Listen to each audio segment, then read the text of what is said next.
আসসালামু আলাইকুম আরহামতুল্লাহ। স্বাগতম সবাইকে নোভেল লোটের নতুন আরেকটি আয়োজনে। সঙ্গে আছে আমি রুবেল আহমেদ। আজকে আমরা আলোচনা করব ইংলিশ গ্রামারের প্রবলেম 13 নিয়ে। ইতিমধ্যে 12টি ক্লাস আমরা শেষ করেছি। যারা তোমরা ক্লাসগুলো করনি তারা নোভেল লোট ইউটিউব চ্যানেলে সুন্দরভাবে সাজানো রয়েছে, সেখান থেকে তোমরা ক্লাসগুলো করে নিতে পারো। নোভেল লোটে গিয়ে প্লে লিস্টে যাবে, ওখান থেকে তুমি ইংলিশ গ্রামার প্রবলেম নামে একটি প্লেলিস্ট রয়েছে, ওখানে ক্লাসগুলো সাজানো রয়েছে। ইনশাআল্লাহ ওখান থেকে ক্লাসগুলো করে নিতে পারো। আজকের প্রবলেমটা আমরা দেখি। আজকের প্রবলেমটি হচ্ছে he killed himself but is the passive form, যে এর কোনটি প্যাসিভ ফর্ম। অপশনে দেওয়া রয়েছে, সঠিক অ্যান্সার কোনটি হবে জাস্ট এখন আমাদেরকে খুঁজে বের করতে হবে। এটা নিয়ে একটু ঝামেলা হতে পারে। প্রথমত বলে নিই, এখানে সম্ভাব্য অ্যান্সার হতে পারে তোমাদের মতে যে এ নাম্বারটা অ্যান্সার হতে পারে।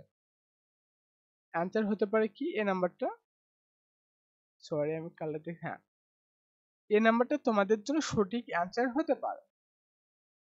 কিন্তু যদি এটা ভেবে থাকো ভুল হবে। সঠিক অ্যান্সার এখানে এ নাম্বার হবে না। কেন হবে না একটু পর ব্যাখ্যা করি, তার আগে আমি সঠিক অ্যান্সারটা দিচ্ছি, ওটা নাও তুমি। সঠিক অ্যান্সার হচ্ছে আমাদের ডি নাম্বার। সঠিক অ্যান্সার কি ডি নাম্বার। সকলে এবার একটু আশ্চর্য হতে পারো যে আনসার কিভাবে ডি নাম্বার হতে পারে, কারণ আমি ব্যাখ্যা করি তোমাদেরকে। যখন কোথাও হিমসেলফ হিমসেলফ এগুলো তো প্রোনাউন, হিমসেলফ হারসেলফ তোমাদের রয়েছে, হিমসেলফ হারসেলফ, তারপর হচ্ছে myself, sorry my himself herself myself, themselves themselves ourselves, এগুলো যদি থাকে, এগুলো রিফ্লেক্সিভ যদি প্রোনাউন গুলো থাকে কোথাও বাক্যে, তাহলে তোমাদের প্যাসিভ অ্যাক্টিভ থেকে প্যাসিভ করার জন্য একটু আলাদা নিয়ম অবলম্বন হয়, অন্যভাবে করতে হয়। সেটা দেখো, সাবজেক্ট যা রয়েছে তাই থাকবে। কি হবে? সাবজেক্ট যা সাবজেক্ট যা রয়েছে তাই থাকবে, অর্থাৎ অ্যাক্টিভ হয়েছে সাবজেক্ট যা রয়েছে তাই থাকবে। এখানে অ্যাক্টিভ হয়েছে সাবজেক্ট হচ্ছে হি। দেখো হি কোথায় কোথায় রয়েছে, দুই জায়গায়, সি অথবা ডি নাম্বারে রয়েছে। বুঝতে পেরেছ? সি এবং ডি নাম্বারে রয়েছে, এবং সি এবং ডির মধ্যে যে কোনো একটি অ্যান্সার হবে। আমরা তো অ্যান্সার দেখেছি টি, তবুও আমি তোমাদেরকে ধারণা দিচ্ছি। এরপরে কি বসবে? এরপরে বসবে হচ্ছে তোমাদের অক্সিলারি ভার্ব। কি অক্সিলারি ভার্ব বসবে। এখন দেখো এখানে সম্ভাব্য অ্যান্সার যেহেতু আমরা সি এবং ডি কে নিয়েছি, এখানে অক্সিলারি ভার্ব রয়েছে কিনা। হ্যাঁ, ওয়াজ দুই জায়গাতে রয়েছে। যদি ভিন্ন ভিন্ন অক্সিলারি ভার্ব থাকে তখন একটু সমস্যায় পড়তে হতো। তবে অক্সিলারি ভার্ব কোন সাবজেক্টের পর কোন ভার্ব বসাবা, এগুলো ডিটেলসে আমরা বেসিক আলোচনা একটি করেছি, সেখানে ওই ক্লাসগুলো তোমরা করে নিতে পারো বেসিক থেকে। আর ভয়েসের ক্লাসটি করলে তুমি বুঝতে পারবা কোথায় ওয়াজ দেবা, কোথায় ইজ দেবা, কোথায় আর দেবা। এগুলো বেসিক আলোচনা করেছি আমি ভয়েসের ক্লাসে। দেখো এই সেন্টেন্সটি আমি তবুও একটু সংক্ষেপে বলি। এই সেন্টেন্সটি কি পাস্টে রয়েছে না, বলো দেখি কিলড। এখানে তো যদি প্রেজেন্টে থাকো তাহলে থার্ড পারসন সিঙ্গুলার নাম্বারের পর ভার্বের সঙ্গে এস বা এ যুক্ত হতো, এস যুক্ত হতো। সো এটা প্রেজেন্টে নাই, পাস্টে রয়েছে। পাস্টে থাকলে কি হবে? ওয়াজ অথবা ওয়ার হবে, তাই তো। আর হির সাথে কি যায়? ওয়াজ বসে নাকি ওয়ার বসে?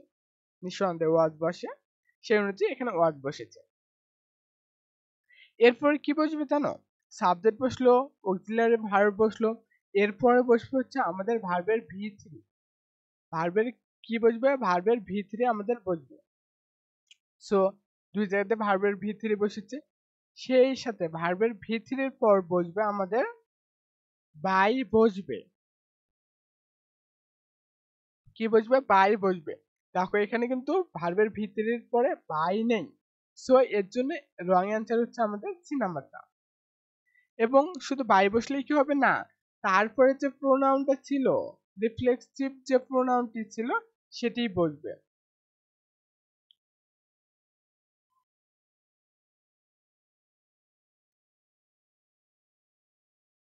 প্রোনাউন। রিফ্লেক্সিভ যে প্রোনাউনটি ছিল সেটি বসবে। বুঝতে পেরেছো? যে কোথাও যদি এখন দেখো যে এরকম প্রোনাউন হচ্ছে হিমসেলফ, হারসেলফ, মাইসেলফ, দেমসেলফ, আওরসেলফস, এগুলো যদি কোনো সেন্টেন্সে দেখতে পাও তাহলে তুমি এই নিয়ম অনুযায়ী কি করবা, অ্যাক্টিভ থেকে প্যাসিভে করবা। যে প্রথমে সাবজেক্ট যা আছে তাই আবার বসবে প্যাসিভে, তারপর অক্সিলারি ভার্ব বসবে, তারপরে ভি3, এরপরে বাই প্লাস যে প্রোনাউনটা রয়েছে, এখানে যে প্রোনাউনটা রয়েছে তাই বসবে। বুঝতে পেরেছো নিশ্চয়? তোমরা ভালো থেকো, সুস্থ থাকো, এই প্রত্যাশায় আজকের ক্লাসটি শেষ করছি। আসসালামু আলাইকুম ওয়া রাহমাতুল্লাহ। ভালো থেকো, যে ভালো শেষ নেই, সুখে থাকো যে সুখের সীমা নেই।